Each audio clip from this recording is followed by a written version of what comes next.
So let's jump into the gameplay right now, and we'll talk over it. I have some few questions for you. So you say it's a remake, not a remaster? Exactly. Okay. It's a remake in Unreal Engine 4. Wow. So that's why it looks so pretty. I was gonna say it looks a lot better than what I remember from way back in the day. So, all right, well done. Yeah, I mean, next year there's the 15-year anniversary of the original. Oh, so okay. So you planned this. It better this be is looking a bit better. Yeah. Okay. Well done.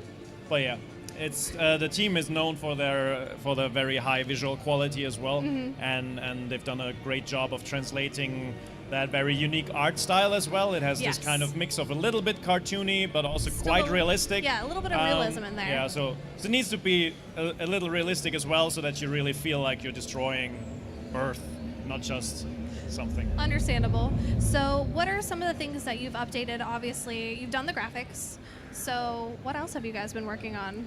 Well, basically, I don't know if you guys can already hear that one's a the little bit delayed from that cutscenes. All right, sorry. Yeah, so basically one of the first things is, for example, the cutscenes, which basically the original had about like 3 CGI cutscenes and then rather basic in-game cutscenes. Well, yeah, so we've what you had basically at the put a lot of effort into making the cutscenes much more elaborate. It's all motion captured. It's, Oh, wow. Okay. Yeah, the whole game, everything's motion captured. That's impressive, actually. Can we actually hear the dialogues? I actually don't know. It's being pushed to stream, not to us. All right. So they can hear it. Okay, cool. Funny. They'll push it here in a Let's sec just for you. say I'm glad I'm up here and you're down there. Loathsome little planet. Now, Crypto, to ensure So this how many people are invasion currently runs working on smoothly, this game it is right now? imperative On the game, we there's more than identify 60 the people at dominant Holy the cow. development studio. Well, yeah, I they're mean, one you of have our to biggest with developers studios. Motion cap. Yeah, so yeah, huge team. Everybody big fans of the game, of course, and something like the motion capturing these cutscenes that's done externally. So if in total, there's obviously much more people working on this. Yes, but yes. there's even just more than 60 people just working at the developer.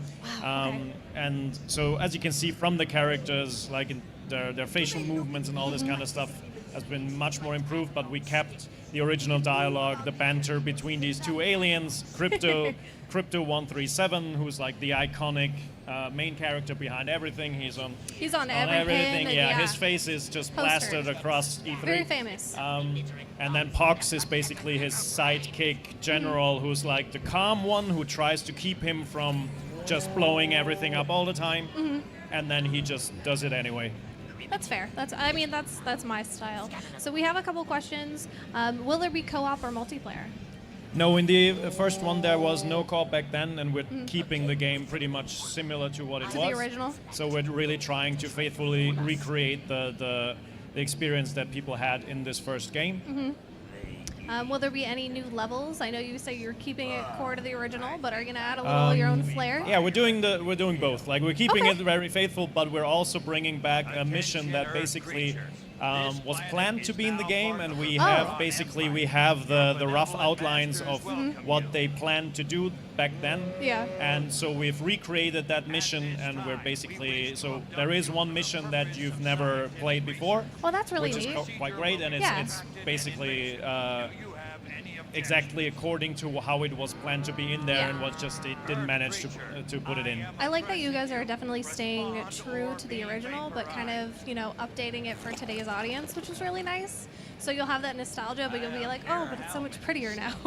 Exactly. It's basically, there's just so many things about the game that perfectly hold up, like the story. He's really completely an unapologetic evil alien. It's none of that, none like anti-hero with a heart of gold kind of shit. No. He's just an evil alien who likes to burn down humanity. And that just still is a very unique kind of thing. It's just a great experience to have this wacky 50s invasion story in an actual 1950s America setting, so not a post-apocalyptic thing. Yeah. It's just a unique kind of style and all this kind of stuff, and that just holds up. So what we've actually concentrated on is just improving the kind of fluent transition between the different elements of gameplay that you have, between the different types of combat you have, like your weapons, your psychic abilities, so that you can use those all at the same time. Currently you can see the the telekinesis. Huge fan. Which is one of the biggest things in the game, where you can just throw stuff around.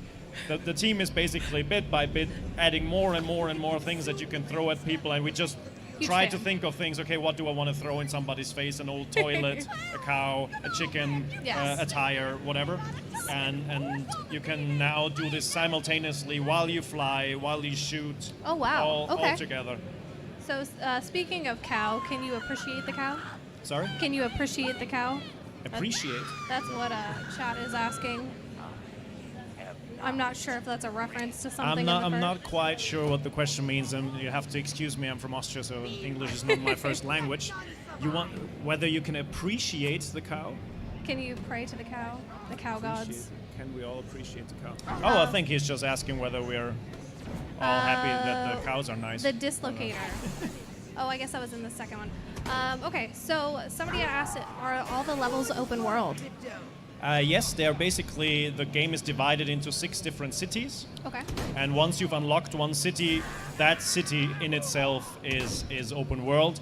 Compared to modern games, where you have one huge city, obviously they're a bit smaller. Yes. But each city is very distinct. Like this one is basically a turnip seed farm, which is a very rural, very farmland-like level, and then you've got the old Washington D.C. Basically, you've got a Santa Monica-like nice. level on the beach. Mm-hmm. So every city is very distinct. Yes. And you've got story missions there, but also you can just go there and just burn shit down.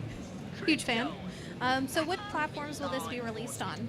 Pardon? Which platforms will this be released on? It will be out on PC, Okay. PS4, and Xbox One. So anything about Switch? I know we're getting a lot of questions about as well. Yeah, right now we can't really confirm Switch since it's a pretty big game and Fair. a very visually heavy game, and we have to see if we can make it work on the Switch as well. But, I'm happy it's on PC, so I can't complain there. Yeah, it's the first time actually that it is playable on PC properly. Yes, I remember it was console only. So when will the game be released? It will come out in 2020. 2020? Can you And say we'll- spring, fall? I don't want to get you in trouble, so if you can't say that. Well, Don't let's feel say it pressured. will most likely still be warm when it comes out. Okay, but, that's fair. I mean, in LA it's always warm. It's but yeah. Well, it's warmer. Yeah. That's fair. Well, we'll see. We'll announce soon, a little bit more details about when it'll come out. Somebody had asked, are the levels bigger than the Destroy All Humans one, the first one? Are the levels bigger? The levels are pretty similar to what it was in the original, because we're keeping the mission structures roughly the same. We're keeping the whole game roughly about the same size that it was. But as you'll already see on this level, we're basically we're Closer- making closer to your mouth. closer to your mouth. Yes, Okay. there you go. Thought this is too loud. Basically, we're making parts of the levels explorable that in the originals were just barren. Oh, okay. So now there's just much more level dressing, much more little details, much more little extra tasks that you can do. Oh, that's and nice. those are also spread in parts of the cities that in the original used to be pretty empty. Yeah. So it'll feel a little bigger, even though in reality, It's about the size-wise, same. it's pretty much the same. Okay, Yeah. that's fair. Somebody had asked, will you guys be going to GOG? So I assume you're going out on Steam. What other PC platforms? We're bringing it out on just about every platform, Steam, Okay. Epic Games, everywhere. We're currently not participating in the fight, Fair. so we're just bringing it out on Switzerland, you whoever, stay in neutral. yeah, Amazon, Where everybody whatever wants is to your be. favorite platform. Will there be any gameplay improvements from the first one? Gameplay improvements from the first one?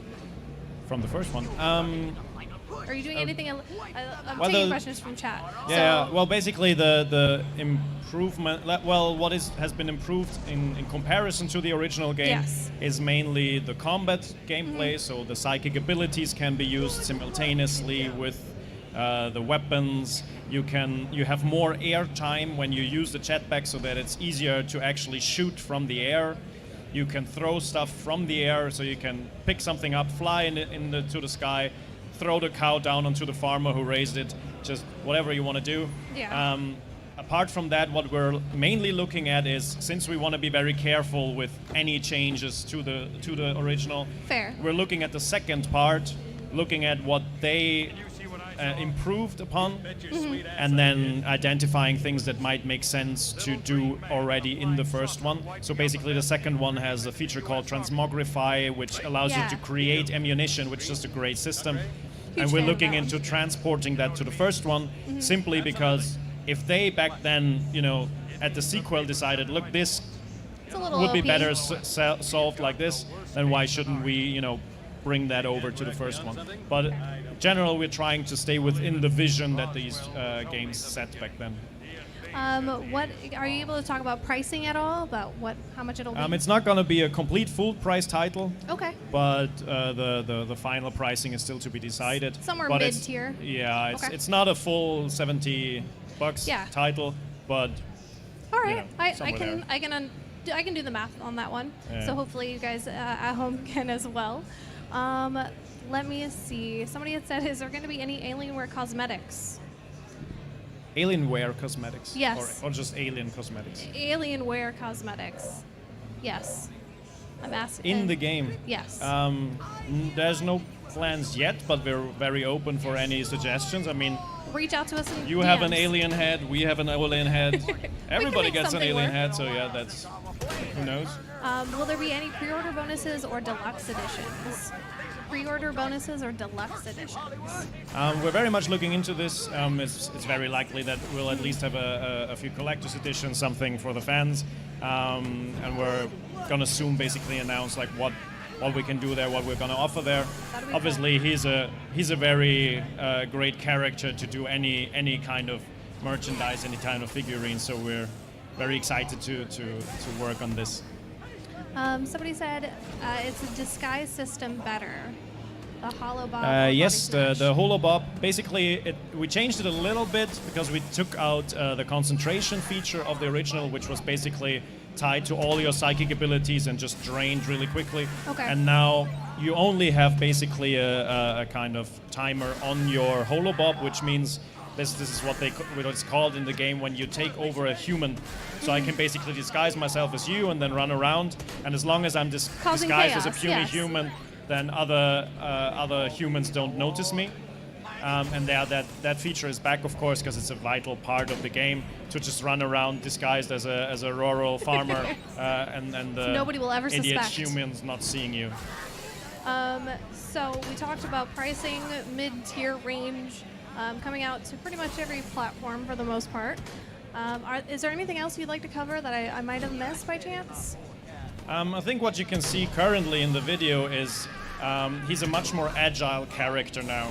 So what we've also been trying to do is just give people the experience of like this really high-tech alien who's just far beyond technology-wise what humans are capable of. So he has a jetpack. He can now use this jetpack to fly and to skate. So basically, you can slide around the ground with your jetpack. You can boost around, so you have like a dodge system. And all of this is fluently integrated. You can now see him skate, basically. And that basically goes fluently into each other. You can dodge and keep skating, then fly up, dodge again. It's all. And finally, like 2 years ago, we were like, yeah, let's just make it. Look and at the gameplay. Yeah, so that's actually gameplay footage from the remake. Wow. Right? So explain to me. So it is a remake of the game? Yeah, it's a full remake of Destroy All Humans 1. And yeah, so it's not just remastered, it's really created from the ground up. Okay. But like the story and the basic design is the same, but like graphics is fully modern, and also like we took a modern spin on like how you control the game, on gameplay elements, obviously cutscenes. So that's all like newly directed to really fit modern standards. Wow. Well, that's cool. That's a classic franchise that's come back. So in terms of the gameplay, I remember obviously there was the stuff we saw in the sort of UFO. There's also kind of a lot of alien action where you're running around shooting, destroying humans. Right, exactly. So it's basically the Mars Attack setup. So they're like an alien coming to the planet Earth. He's sent there because like his colleague was basically missing in action. Yeah. So he has to find him. And they have to go to the planet Earth because they need the DNA of humans to survive, right? So that's the whole setup, really. There's like his boss is basically on the mothership up in space, and he's like giving him commands. They're like the weird, funny dynamics between the two. So it's a really cool like setup and a lot of fun. Like what you would normally not expect. It has this like tongue-in-cheek humor. Right. That's part of the fun of it, right? Yeah, they said exactly. Very Mars Attacks. If people remember the old Tim Burton movie, that's awesome. So where's this? It says pre-alpha. So this is a little bit further out in terms. Yeah. Of the So like we're in pre-alpha. We're gonna look like we're gonna release in early 2020. We wanted to show it here, especially at E3, because we know there are a lot of like fans here in the US. And it's a very US-based like topic. I mean, like the whole game plays in the US. So, yes. Yeah. All right. So a little bit of a tease, but we'll have to wait a while to play this one. Yeah. Right. I mean, it's playable here at E3, like in South Hall, right, for everybody. But yeah, it's gonna take like early 2020. Right? All right, early 2020. THQ Nordic, always bringing back the fan base. Right, that's our mission. Hey, it seems to be working for you, right? Yeah. And finally, like 2 years ago, we were like, yeah, let's just make it. Here's and look at the gameplay. Yeah, so that's actually gameplay footage from the remake. Wow. Right? So so explain to me. So it is a remake of the game? Yeah, it's a full remake of Destroy All Humans 1. And yeah, so it's not just remastered, it's really created from the ground up. Yes. But like the story and the basic design is the same, but like graphics is fully modern, and also like we took a modern spin on like how you control the game, on gameplay elements, obviously cutscenes. So that's all like newly directed to really fit modern standards. Wow. Well, that's cool that a classic franchise has come back. So in terms of the gameplay, I remember obviously there was the stuff we saw in the sort of UFO. There's also kind of a lot of alien action where you're running around shooting, destroying humans. Right, exactly. So it's basically the Mars attack setup. So they're like an alien coming to the planet Earth. He's sent there because like his colleague was basically missing in action. So he has to find him. And they have to go to the planet Earth because they need the DNA of humans to survive, right? So that's the whole setup, really. There's like his boss is basically on the mothership up in space, and he's like giving him commands. They're like the weird, funny dynamics between the two. So it's a really cool like setup and a lot of fun. Like what you would normally not expect. It has this like tongue-in-cheek humor. Right, that's part of the fun of it, right? Yeah, they said exactly. Very Mars Attacks. If people remember the old Tim Burton movie, that's awesome. So where's this? It says pre-alpha. So this is a little bit further out in terms. Yeah. So like we're in pre-alpha. We're gonna look like we're gonna release in early 2020. We wanted to show it here, especially at E3, because we know there are a lot of like fans here in the US. And it's a very US-based like topic. I mean, like the whole game plays in the US. So, yes. Yeah. All right. So a little bit of a tease, but we'll have to wait a while to play this one. Yeah. Right. I mean, it's playable here at E3, like in South Hall, right, for everybody. But yeah, it's gonna take like early 2020. Right? All right, early 2020. THQ Nordic, always bringing back the fan base. Right, that's our mission. Hey, it seems to be working for you, right? Yeah. We're excited.